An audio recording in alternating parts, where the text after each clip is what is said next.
Om Namo Bhagavate Vasudevaya. Om Namo Bhagavate Vasudevaya. Om Namo Bhagavate Vasudevaya. Srimad Bhagavatam, Canto 1, Capítulo 9, A Morte de Bhismadeva na Presença do Senhor Krishna. Verso 3. Ó sábio entre os Brahmanas, o Senhor Shri Krishna, a personalidade de Deus, também seguiu sentado numa quadriga com Arjuna. Assim, o rei Yudhishthira parecia muito aristocrático, como Kúvera cercado de seus companheiros, os Guyakas. Verso 4. Ao vê-lo, Bhisma deitado no chão, como um semideus caído do céu, o rei Pandava Yudhishthira, juntamente com seus irmãos mais novos e o Senhor Krishna, prostrou-se diante dele. Verso 3. Ó sábio entre os Brahmanas, ó Senhor Shri Krishna, a personalidade de Deus, também seguiu, sentado numa quadriga com Arjuna. Assim, o rei Yudhishthira parecia muito aristocrático, como Kúvera cercado de seus companheiros, os Guyakas. Verso 4. Ao vê-lo, Bhisma deitado no chão, como um semideus caído do céu, o rei Pandava Yudhishthira, juntamente com seus irmãos mais novos e o Senhor Krishna, prostrou-se diante dele. Hare Krishna. Hare Krishna. Om Gyanatimirandasya Gyananjana Shalakaya Chakshurudbiritan Yena Tasmai Shri Gurave Namaha.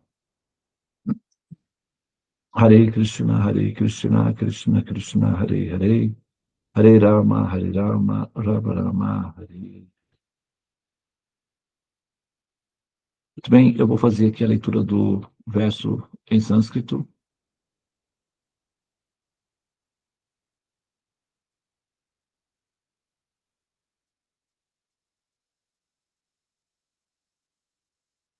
Om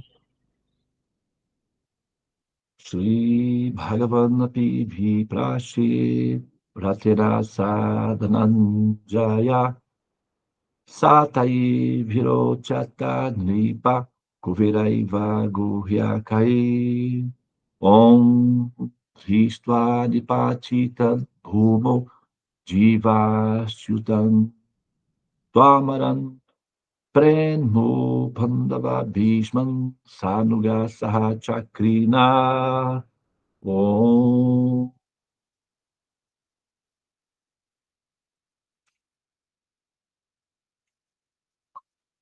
Muito bem, muito bom dia a todos as pessoas presentes aqui na sala.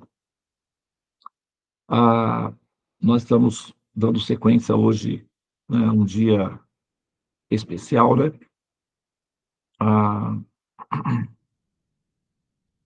Hoje é o dia do Ekadashi. Esse dia de Ekadashi é o dia em que, normalmente, os devotos de Vishnu, os devotos do Senhor Supremo, eles se abstêm de comer os grãos como parte de um acordo, um contrato espiritual, em que, nesse contrato, aquele que observa essa pequena, vamos dizer assim, essa pequena disciplina, recebe muitos benefícios auspiciosos, benefícios também materiais, porque o nosso corpo é um escravo nosso, né? O nosso corpo é um escravo. Ele atua para nos servir, trabalha 24 horas, todos os dias, praticamente não tem folga nenhuma, né? E quando observa-se o dia do Ekadashi, Também se considera que o ser que utiliza o corpo está considerando que esse equipamento utilizado, que é o corpo, que é propriedade do governo, merece atenção e cuidado. E isso significa que dar uma pausa, uma folga às células, ao corpo, é um ato de compaixão para com o próprio corpo, gratidão para com Deus, também altruísmo para com a humanidade, porque é uma atitude bem simples, é só não comer grãos, né, nesse dia. E a abstinência de comer grãos também significa que sobrará grãos para que outras pessoas que não têm como chegar aos alimentos ou que têm escassez de alimentos possam ter uma reserva a mais. Então, os grãos que não são comidos pelos devotos do Senhor Vishnu nesse dia são liberados para serem comidos por outras pessoas. Então, é um ato de caridade, é como se você estivesse doando alimentos para alguém. Você não sabe quem. Como você está fazendo esse sacrifício de forma humanitária, então alguém vai receber a sua caridade. Então, é um ato de caridade. É um ato de caridade. E hoje é um dia especial por conta disso. Todos aqueles que observam o jejum de Ekadashi, que é uma ação muito simples, é só não comer grãos, está fazendo um ato de caridade de distribuir alimentos para aqueles que não têm fome, para aqueles que não têm alimentos, estão com fome ao redor do mundo. E isso purifica a mente, purifica o coração e nos qualifica para entender, né, os significados herméticos desses conhecimentos védicos, tá? Então, agora eu vou entrar aqui, né, na explanação do verso propriamente dito. Ele está mencionando aqui, né, como vocês viram, ele está fazendo a narração, né, o canto 1, capítulo 9, a morte de Bhishmadeva na presença do Senhor Krishna. Bhishmadeva, dentro do compêndio da literatura védica, do conhecimento védico, existem, assim como Jesus, né, tem 12 apóstolos, 12 discípulos, o conjunto da literatura védica aponta 12 Mahajanas. 12 Mahajanas. Jana significa que nasceu. Jamna, né? Janmastami. Jamna. Jana também. Bom, Maha significa grande, né? Como nós entoamos o Maha Mantra. Aí tem grande mantra. Ou então, Mahatma Gandhi, né? Tem pessoal que dá o título para ele, Mahatma. Atma, alma. Maha, grande. Mahatma, grande alma. Quem? Gandhi. Gandhi, a grande alma. Mahatma. Maha Mantra, grande mantra. Mahajana, grandes personalidades, grandes autoridades. Ou seja, Mahajana. São 12 Mahajanas. 12 Mahajanas apontados na literatura védica. O que são esses Mahajanas? Essas grandes autoridades são pessoas que têm conhecimento completo acerca da natureza de Vishnu.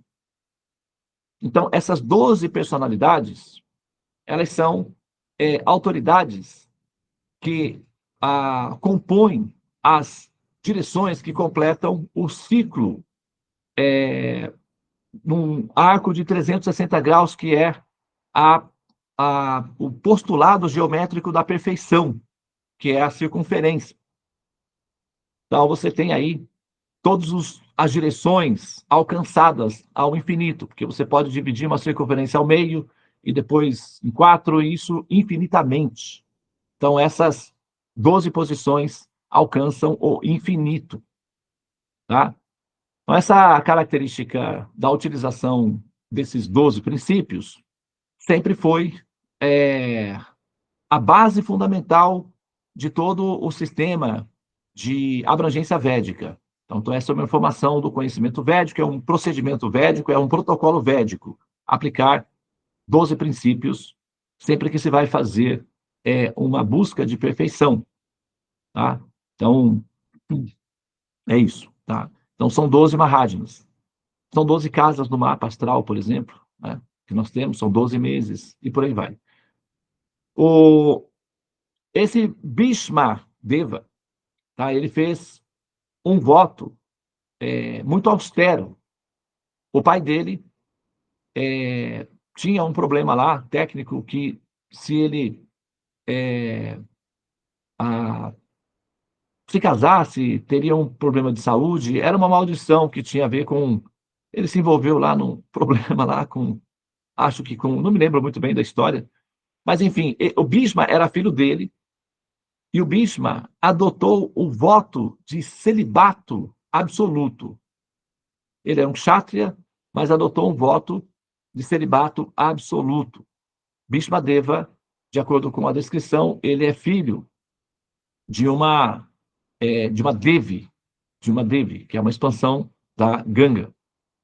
Enfim, e ele foi parar no palácio, e por conta das relações parentescas, ele estava fazendo parte da lila de Krishna, lembre-se.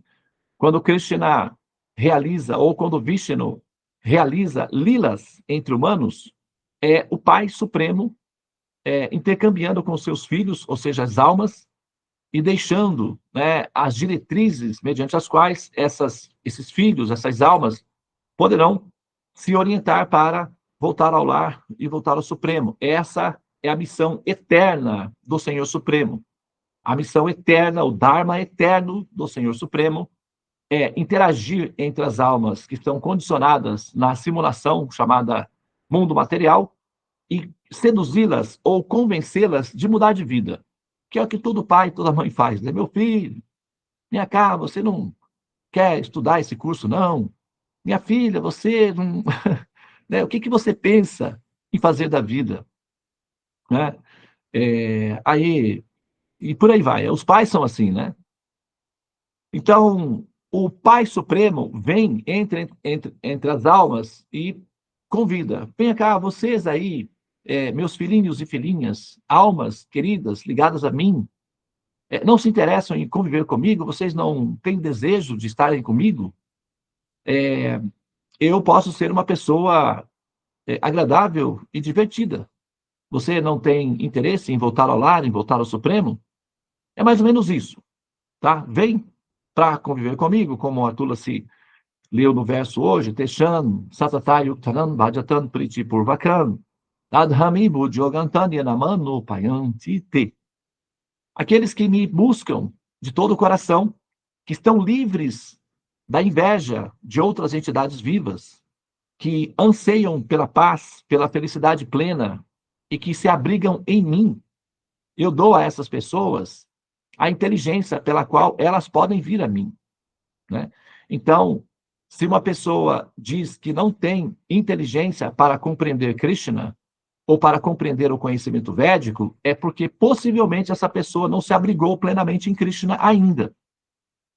Uma pessoa que se abriga plenamente em Krishna, que acolhe Krishna no coração e que se rende plenamente ao Supremo, automaticamente essa pessoa desenvolve inteligência superior, inteligência infinita, inteligência suprema, e passa a entendê-lo sim. Se a pessoa não consegue entendê-lo ainda, é porque a pessoa ainda não conseguiu integração plena com ele. Né? Senão, é como, por exemplo, se você tem dívidas, se você não consegue pagar a prestação da sua casa, se você não consegue fechar, né, o cartão de crédito, enfim, se você está endividada e você está tentando fazer concurso público para entrar, ter algum trabalho no governo, e ao mesmo tempo você tem dívidas porque o seu salário não bate, é porque possivelmente você ainda não conseguiu o emprego. Você deve estar desempregado, ou deve ter um emprego que paga menos. Mas uma pessoa que faz concurso público, por exemplo, sei lá, para trabalhar em algum órgão de relevância, o salário costuma ser generoso.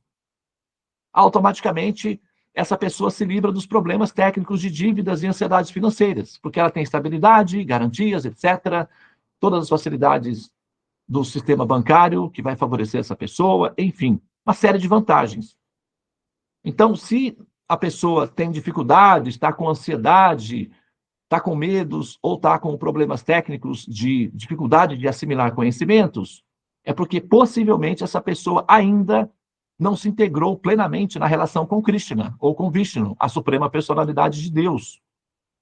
Qualquer pessoa que se relaciona ou que se abriga plenamente, que liberta-se do sentimento artificial de ser o controlador de si próprio e aceita o abrigo do controlador supremo, permitindo que ele atue como controlador e não a pessoa em si, devido à vaidade, à ilusão ou à ignorância, transferindo para a pessoa suprema a responsabilidade do controle, essa pessoa, ela é, então, integrada na pessoa suprema. E assim que ela é integrada na pessoa suprema, o problema da escassez de conhecimento acaba.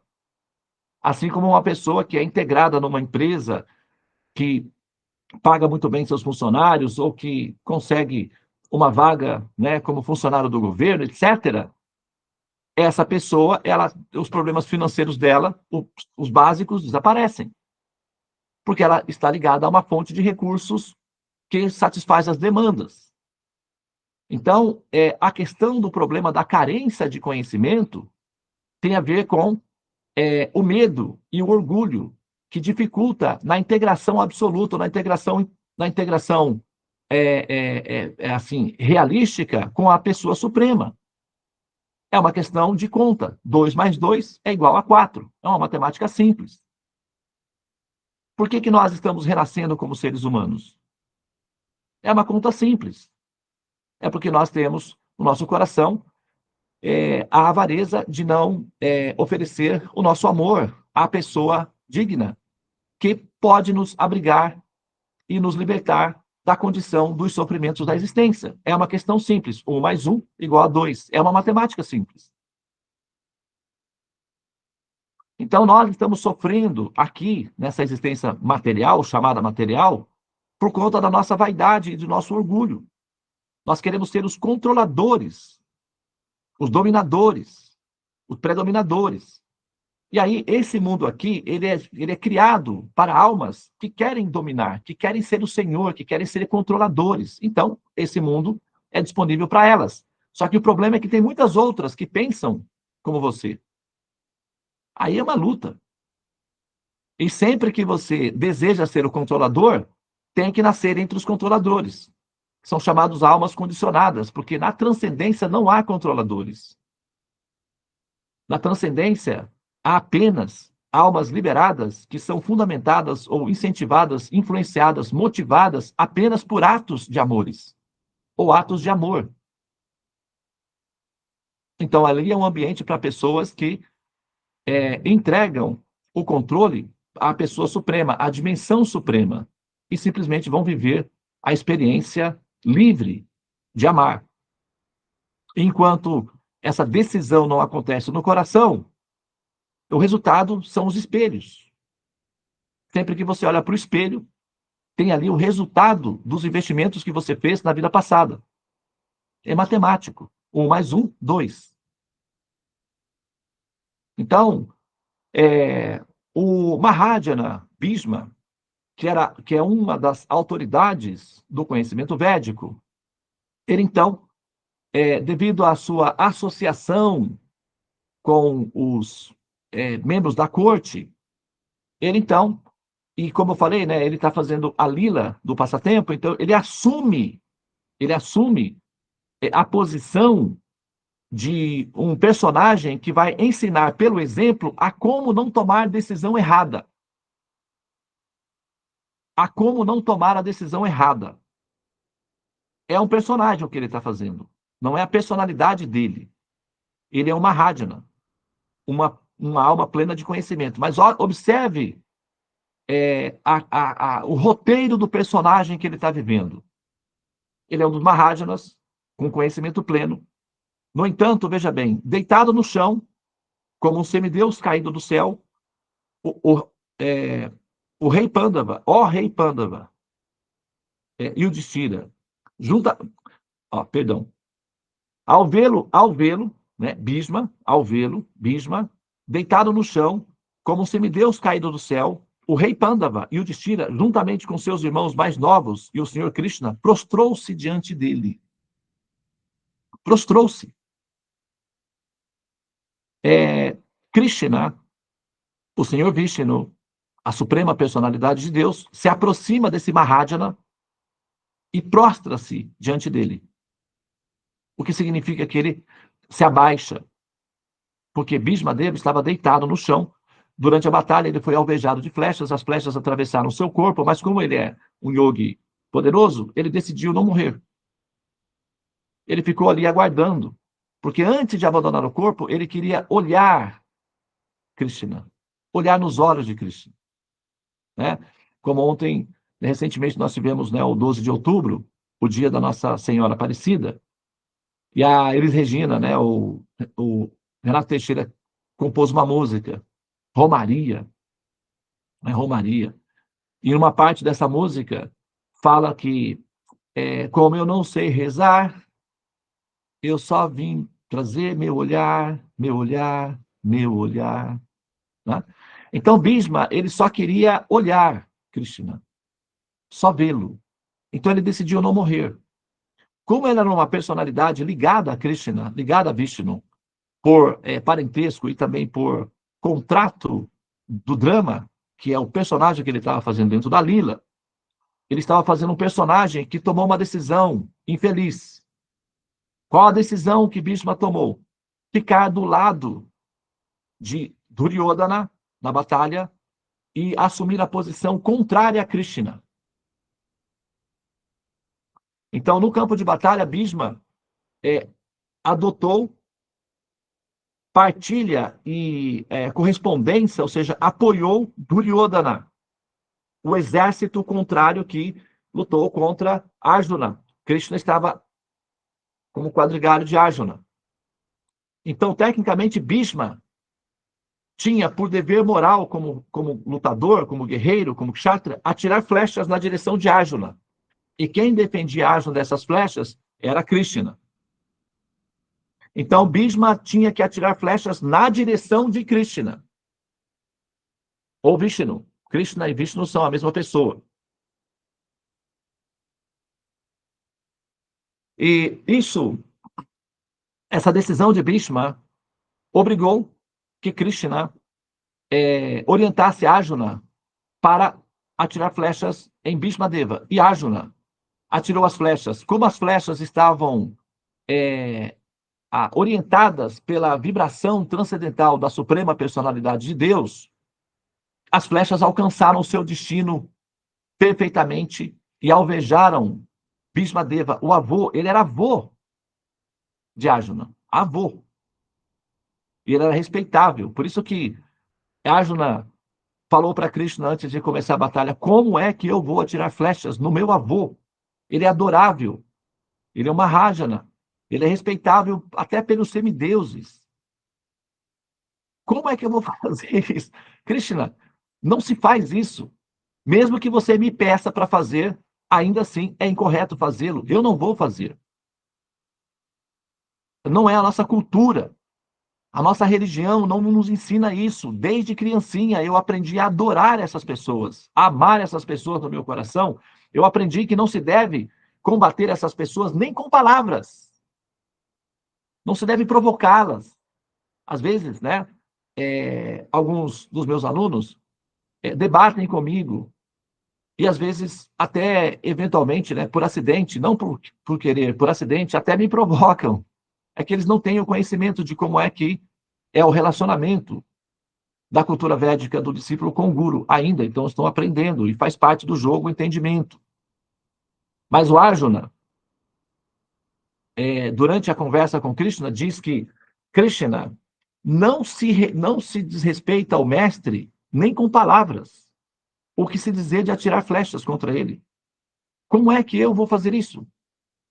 Então, Krishna explica para Arjuna que Bhishma Deva assumiu uma posição contrária à justiça, por conveniência. Na verdade, o plano de fundo é que Bhishma Deva assumiu esse personagem porque o drama no palco, precisava de alguém para fazer esse papel. E esse Maharaja assumiu esse papel porque o bônus final de fazer um papel ingrato dentro do drama, que é se posicionar contrário a Krishna, é que ao abandonar o corpo, ele o faria olhando os olhos da pessoa suprema e ascenderia aos céus por conta disso. Então era um bom bônus. Então ele fez esse papel infeliz de se colocar contra a pessoa suprema para dar exemplo daquilo que nós não devemos fazer. E como bônus, ele teve o privilégio de, ao abandonar o corpo, estar olhando diretamente para o rosto de lótus do seu amigo querido, o Senhor Vishnu. E foi isso que aconteceu. Então, na hora em que ele estava para abandonar o corpo, o Senhor Vishnu, Krishna, veio até o Bhismadeva e se prostrou perante ele com gratidão. E no olhar de Krishna, uma lágrima desceu. Nesse momento, Krishna verteu uma lágrima, uma gotinha, um diamantezinho, escorreu pelo rosto de Krishna. O rosto de Krishna é muito gracioso, é muito terno, ele inspira amor. Ele é muito lindo, o rosto de Krishna. E uma gotinha de lágrima escorrendo no rosto dele era como um diamante brilhando na coroa de uma rainha. Então, Bhismadeva, quando viu essa cena de uma lágrima deslizando no rosto de Krishna, se sentiu plenamente realizado e acolheu esse amor no coração. E assim, ele fechou os olhos e abandonou o corpo com essa cena de ternura diante dele. E assim que o fez, ascendeu aos céus para viver eternamente na morada suprema. E Krishna verteu essa lágrima por gratidão ao seu devoto, que aceitou fazer um papel infeliz. Ele passou a vida toda fazendo muitas austeridades, porque ele era uma pessoa normal, ele não era um monge, ele não era um yogi, mas ele praticou o celibato a vida toda para proteger o pai. E depois assumiu a posição contrária a Krishna. Então a vida do Bhishma não foi nada fácil. Foi muito difícil. Foi uma vida de batalhas. E ali Krishna reconheceu esse esforço do seu devoto por assumir e fazer esse papel. E verteu uma lágrima de gratidão, porque Krishna é uma pessoa grata, ele tem gratidão por todo o ato de amor que nós realizamos. Agora, o ensinamento nessas condições, para a gente finalizar aqui a nossa fala, é que, ainda que nós queiramos nos colocar numa posição contrária ao Senhor Supremo, que é a posição que nós assumimos, e o renascimento humano demonstra isso, que nós estamos assumindo uma posição contrária a ele, e o exército que nós estamos combatendo é o tempo. Não sei se vocês já ouviram falar de pessoas que envelhecem. A indústria de cosmético hoje está interrompendo esse processo do envelhecimento, né? Mas ainda tem pessoas que envelhecem. E tem pessoas que morrem. Esse é o exército que nós estamos combatendo. Esse é o exército do Senhor Supremo. Ele é imbatível. E nós estamos nos colocando na posição contrária, combatendo esse exército, que é o tempo. É uma batalha perdida. Mas é uma posição que nós assumimos. E pagamos o preço por isso. Então, essa posição é uma posição irracional. É uma posição cruel contra nós mesmos. É uma posição cruel contra aqueles que nós supostamente amamos, como filhos, esposo, esposa, netos, amigos. Sempre que nós assumimos a posição contrária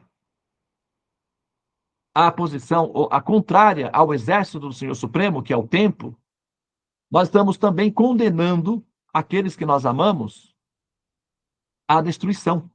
Estamos arrastando aqueles que nós amamos para uma batalha cuja derrota é previsível.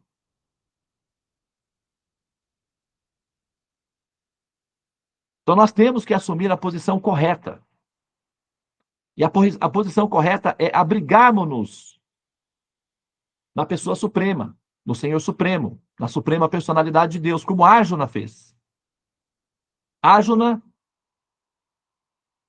não tinha um grande exército, estava numa posição desfavorável, mas ele se abrigou na pessoa suprema. E por conta disso, ele teve sucesso. Então, esse é o procedimento. É para isso que essas histórias existem. Para nos ensinar a como fazer o certo e a como evitar o errado. E assim nós, através de entender os passos dos acharyas, dos mestres, evitamos sofrer apenas através da observação e do conhecimento, que é a forma mais elegante, nobre e efetiva de aprender. Faz sentido? Muito bem. Então, eu vou pausar aqui, tá? Muito obrigado pela atenção. Namastê. Hare Krishna, Krishna Krishna, Hare Hare. Hare Rama, Rama Rama, Hare Hare. Ó energia suprema, amor, divina, ó Mahamantra, libertador do ser, desperta-me, eleva-me, envolve-me, protege-me. Hare Om Shanti, Namastê, Om Tat Sat, Hare Krishna. Só mais um detalhe, desculpa, não interrompa a gravação agora não, Tulasi. Um detalhe a mais que me surgiu aqui durante o mantra, é que vocês saibam que é exatamente isso que nós fazemos aqui, tá? A nossa responsabilidade, o nosso Dharma, enquanto representantes do Senhor Supremo, é orientá-los para que tomem essa decisão. Essa decisão é nobre, ela é inteligente, ela é superior. E assim que você adota esse critério, assim que você coloca na sua mente que é isso que você vai fazer, automaticamente a sua inteligência passa a se desenvolver para entender as nossas palavras. E enquanto você reside no seu coração, as nossas palavras são como mistérios, enigmas, incompreensíveis. Por mais simples que elas sejam, se parecem como mistérios. Por mais simples que elas são, parece que eu estou falando uma coisa, parece que o mestre é uma pessoa acima do normal dos humanos. Parece que a inteligência do mestre é uma coisa sobre-humana, e não é. E não é. É uma coisa simples. É que a inteligência do aprendiz, devido à resistência, ao orgulho e à vaidade, não se abre. E por conta disso, ele não entende. Como Jesus dizia, né? Aqueles que têm ouvidos, primeiro ele fala, aquele que tem ouvidos, ouça. Depois ele fala, aquele que tem olhos, veja. Que olhos? Todo mundo tem olhos. Jesus estava falando com pessoas que enxergavam. Então era uma redundância? Ele estava falando com pessoas que ouviam. Era uma redundância? Aqueles que têm o ouvido desperto, aqueles que têm o olho desperto, que é o Agya Chakra, capacidade de entender, aqueles que abriram os olhos, vejam, o reino de Deus está diante de vós. Aquele que o deseja, acolha no coração. É para isso que os mestres assumem suas posições e executam as suas missões. Para convencer as almas condicionadas que se colocam como contrárias ao exército do Senhor Supremo, que é o tempo, desistam dessa posição infeliz, fracassada, e tornem-se pessoas de sucesso e liberadas, habitantes dos céus.